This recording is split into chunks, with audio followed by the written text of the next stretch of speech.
St. Augustine said this: it was pride that turned angels into devils, and it was humility that makes men as angels. Unless each and every one of us allows our pride to die, then it's said that nothing of heaven will ever live in us. Welcome to this week's Hope from the Hills. The Bible says this: pride goes before destruction, and a haughty spirit before a fall. That's Proverbs chapter 16 and verse 18. Pride is often seen as harmless, something even praised as a virtue in today's world, and yet at its core it's a subtle destroyer. It destroys lives, relationships, families, and even our very souls. And yet we're told to take pride in ourselves, pride in our work, pride in our achievements. And while self-respect is important, pride, as the Bible warns us, is about something very different indeed.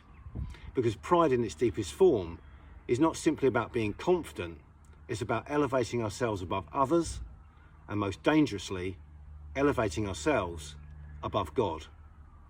At its heart, pride blinds us to reality. It causes us to see ourselves more capable, more deserving, and more righteous than we really are. And in doing so, pride seductively does something even more dangerous.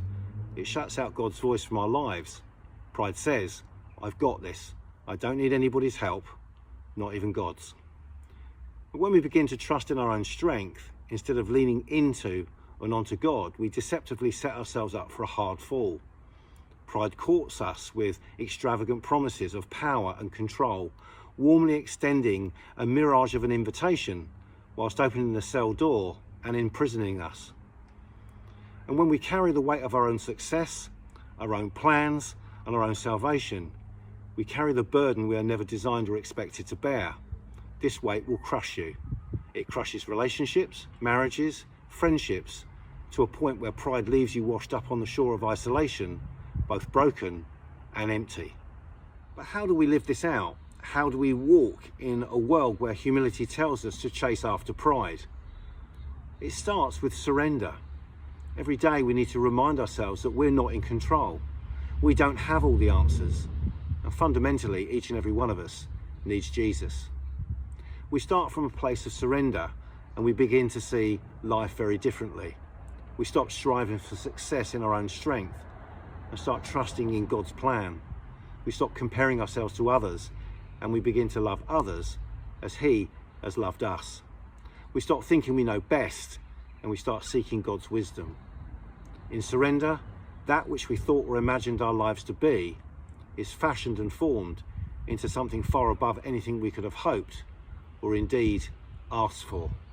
The hope and the beauty of the gospel is that Jesus modelled humility in the most extreme, intense and wholehearted way. Though He was God, He didn't cling to His divine status. He humbled Himself by becoming obedient to death, even death for all of humankind on a cross. Jesus gave up His rights, His power and His glory so that we might be reconciled to God. He humbled Himself so that we might be lifted up. And when we embrace the humility that Jesus had and did, something amazingly transformational happens. Humility opens the door to God's grace. And when we let go of pride and make room for God to move in and shape our lives into what He always purposed and planned it to be, humility then invites the grace of God to heal us, to lead us, and to give us the strength when we are weak.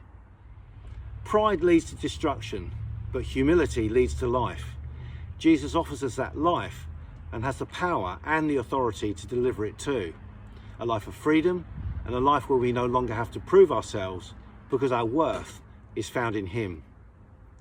So lay down the burden of pride, embrace freedom that He offers, trust Him to lift you up, because God continues and will always give grace to the humble. I'll see you next time.